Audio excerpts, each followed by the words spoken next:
Hello friends, myself Rashmi Patel. Today we learn lesson number 5.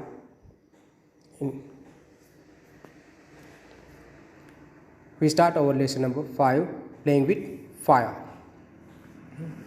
Playing with fire, playing એટલે રમત, fire એટલે આગ, with એટલે સાથે, આગ સાથે રમત.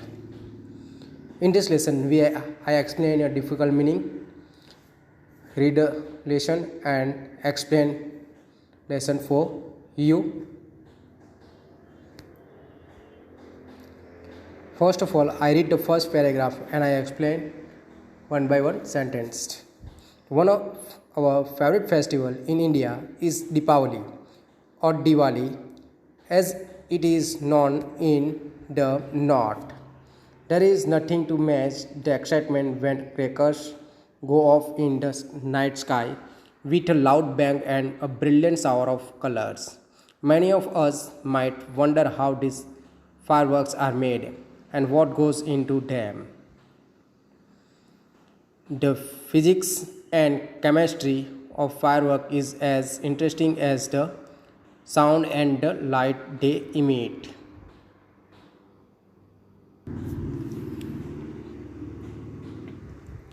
One of our favourite festival, favourite means મનપસંદ તહેવાર. ઓકે, તો આપણો બધાનો જે મનપસંદ તહેવાર છે ઇન ઇન્ડિયા, ભારતમાં, એ કયો તહેવાર છે?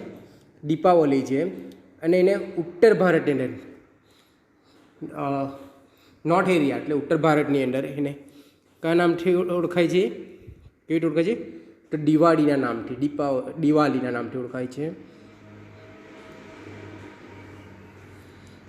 There is nothing to match the excitement when crackers go off in the night sky with a loud bang and a brilliant shower of colors.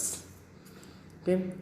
તો આ જે તહેવાર જે છે એ માત્ર રાતના સમયમાં, ઓકે, રાતના સમયમાં જે રાત્રિનું આકાશ છે એમાં ફૂટતા જે ફટાકડા છે એમાંથી ફટાકડા ફૂટપડી જે શું થાય છે? અવાજ પ્રોડ્યુસ થાય છે, એટલે કે જે અવાજ આવે છે, સાઉન્ડ, અને એના જે બ્રિલિયન્ટ કલર એટલે તેજસ્વી, બ્રિલિયન્ટ મીન્સ તેજસ્વી, કલર એટલે રંગો, એ રંગો છે તે ઉત્તેજના એક્સાઇટમેન્ટ થાય એવું કંઈ નથી. શું? Many of us might wonder how this fireworks are made and what goes into them. અને આપણે જે ઘણા બધા લોકો છે એ ઘણા બધાને આપણે શું વિચાર આવતા હોય છે? આપણે શું વિચારતા હોઈએ છીએ કે ફટાકડા કેવી રીતે બને છે અને એ ફટાકડાની અંદર શું ફિલઅપ કરવામાં આવે છે, શું ભરવામાં આવે છે, એના વિશે વિચારતા હોઈએ છીએ. The physics and chemistry of firework is as and interesting as the sound and the light they emit. અને એ શું છે? ફટાકડાનું જે ભૌતિક વિજ્ઞાન છે, ફિઝિક્સ છે, અને રાસાયણિક વિજ્ઞાન છે, કેમેસ્ટ્રી જે છે, તેમના જે અવાજ અને જે પ્રકાશ સ્પ્રેડ થાય છે એટલું જ રસપ્રદ છે, એટલું જ કેવું છે? રસપ્રદ છે. The science of firework is technically called pyrotechnics. From the Greek word pyre means fire and technique means and arts. Pyrotechnics include not only fireworks but also a whole range of devices that use similar material and principles. From safety matches that we use every day to solid fuel rocket boosters of the space shuttle. The household match is considered a special pyrotechnic device as all the pyrotechnic effect, heat, smoke, light, gas and sound are present in it. Okay? તો science of fire means ફટાકડાનું જે આ વિજ્ઞાન છે એ ફટાકડાના વિજ્ઞાનને શું કહેવામાં આવે છે? તો પાયરોટેકનિક્સ કહેવામાં આવે છે. ટેકનિકલી કોલ એને શું કહેવામાં આવે છે? તો પાયરોટેકનિક્સ કહેવામાં આવે છે. અને એ ગ્રીક શબ્દમાંથી બહાર આવ્યો છે. કયા શબ્દમાંથી ઉતરી આવ્યો છે? તો ગ્રીક શબ્દ પરથી ઉતરી આવ્યો છે. અને પાયરનો અર્થ થાય છે ફાયર. ફાયર એટલે અગ્નિ, ફાયર એટલે અગ્નિ, અને પાયરનો મિનિંગ્સ અગ્નિ થાય છે. અને ટેકનિક્સનો અર્થ, ટેકનિકનો મિનિંગ શું થાય છે? આર્ટ. આર્ટ એટલે કલા, ટેકનિક્સ એટલે કલા. Pyrotechnics include not only fireworks but also a whole range of devices that use similar material and principles, from safety matches that we use every day to solid fuel rocket booster of the space shuttle. Okay, તો pyrotechnic જે છે includes not only firework, એ ફટાકડા પૂરતું જ મર્યાદિત નથી. Pyrotechnic જે છે એ ફટાકડા પૂરતું જ મર્યાદિત નથી. ઓકે, પણ એની એ ક્યાં સુધી છે તો એની જે પદાર્થની જે હોલ શ્રેણી જે છે, હોલ રેન્જ, વિશાળ શ્રેણી જે છે એ કેવી છે તો તેના પદાર્થના સિદ્ધાંતોનો અને એના જે શું કરે છે ઉપયોગ કરે છે સિમિલર મટીરિયલ સામગ્રીનો એ સરખું છે. કોની સાથે? તો એક આપણે ઘર વપરાશમાં જે યુઝ કરીએ છીએ દિવાસળી રોજબરોજ, એ દિવાસળી અને રોકેટમાં વપરાતા જે ફ્યુઅલ જે છે બૂસ્ટર્સ ત્યાં સુધી એ મર્યાદિત છે. એટલે શું કહી શકીએ તો પાયરોટેકનિક્સ ફટાકડા પૂરતું જ નહીં પણ તેમાં જે સઘન સિમિલર મટીરિયલ્સનો જે યુઝ થાય છે, મટીરિયલ્સ સામગ્રીનો, અને એના જે સિદ્ધાંતો છે એ કેવા છે? સરખા છે. અને જે આપણે ઘર વપરાશમાં માચિસ બનાવીએ છીએ, યુઝ કરીએ છીએ એ, અને રોકેટ બૂસ્ટરના જે ફ્યુએલ્સ છે એ સ્પેસ શટલ માટે જે વપરાય છે ત્યાં સુધીનું છે. The household match is considered a special pyrotechnic device as all the pyrotechnics effect, heat, smoke, light and gas are present, sound and present are in it. તો હાઉસહોલ્ડની જે મેચ બોક્સ છે એટલે કે દિવાસળી છે એને પાયરોટેકનિકનું એક ખાસ શું માનવામાં આવે છે? શું માનવામાં આવે છે? ડિવાઇસ માનવામાં આવે છે.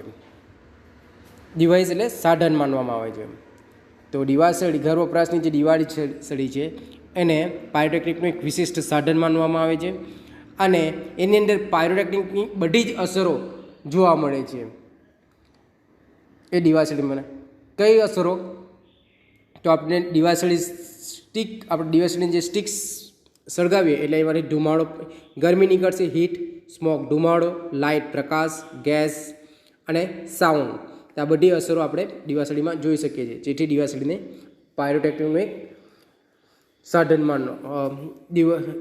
ડિવાઇસ માનવામાં આવે છે. Some historian says that black powder, the basic material used in firework, was invented in India. અને કેટલાક ઇતિહાસકારો એવું માને છે કે ફટાકડામાં જે વપરાતું જે શું છે પદાર્થ, બેઝિક મટીરિયલ, સામગ્રી જે છે કે બ્લેક પાવડર, એની શોધ ક્યાં થઈ હતી? તો એની શોધ ભારતમાં થઈ હતી એવું કેટલાક હિસ્ટોરિયન માને છે. Sukranti, written more than 2000 years ago, has reference to weapon similar to guns and projectile weapon.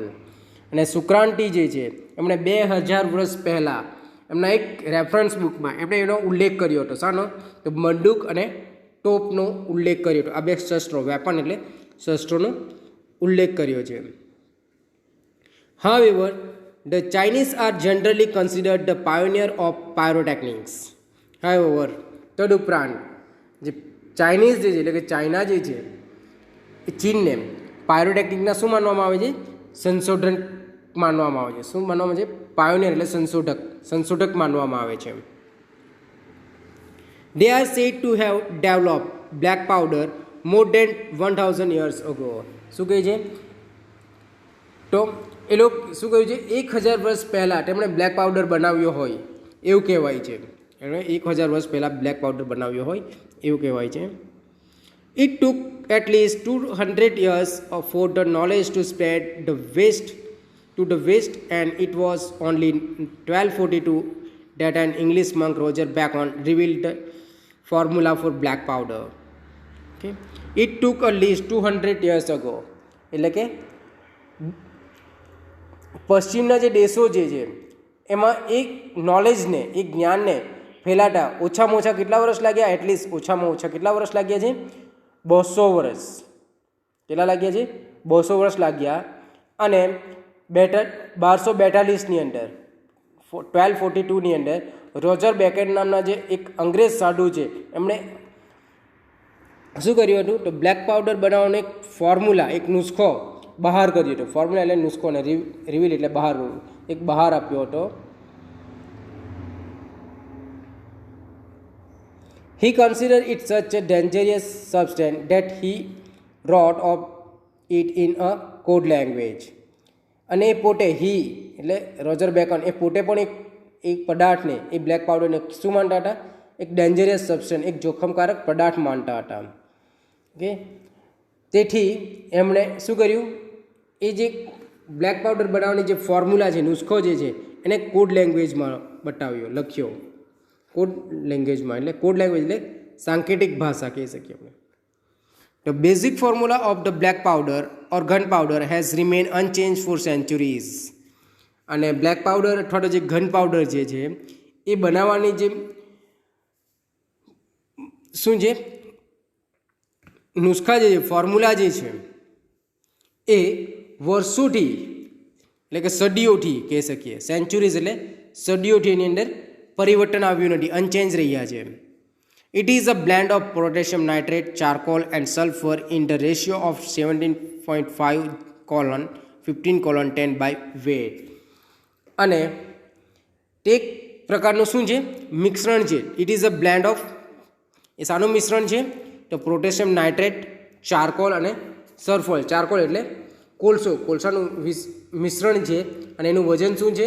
એનું વજનનું પ્રમાણ શું છે? તો 75:15:10 છે.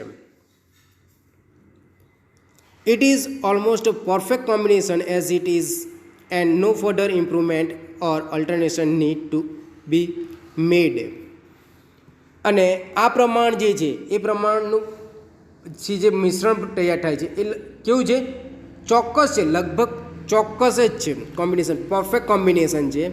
અને એની અંદર આગળથી કે પછીથી કોઈ પણ પ્રકારનો સુધારો, ઇમ્પ્રુવમેન્ટ, સુધારો કે પછી અલ્ટરનેશન એટલે કે ફેરફારની જરૂર પડી નથી. એની અંદર ફેરફારની જરૂર પડી નથી. Expert says that this might be the only chemical product still using the same age-old perspiration and manufacturing techniques. Perspiration means પ્રમાણ and manufacturing means ઉત્પાદન. એક્સપર્ટ મીન્સ તજજ્ઞ. એટલે કેટલાક તજજ્ઞો જે છે એટલે કે નિષ્ણાંતકારો કહી શકીએ, વિદ્વાનો કહી શકીએ, એ લોકોએ શું કર્યું છે? કદાચ આ જે એક માત્રા છે એવું એક રસાયણ ઉત્પાદન કરવાનું છે અને હજુ એનું જે પ્રમાણ છે, એનું જે જૂનું પ્રમાણ છે અને એની ઉત્પાદન પ્રક્રિયા છે એની અંદર શું કર્યું છે? એનો ઉપયોગ આજે પણ થાય છે. એવું કોણ કહે છે? તો એક્સપર્ટ કહે છે. Okay, here our first part lesson is ending. We continue our lesson in next video. Thank you for watching this video.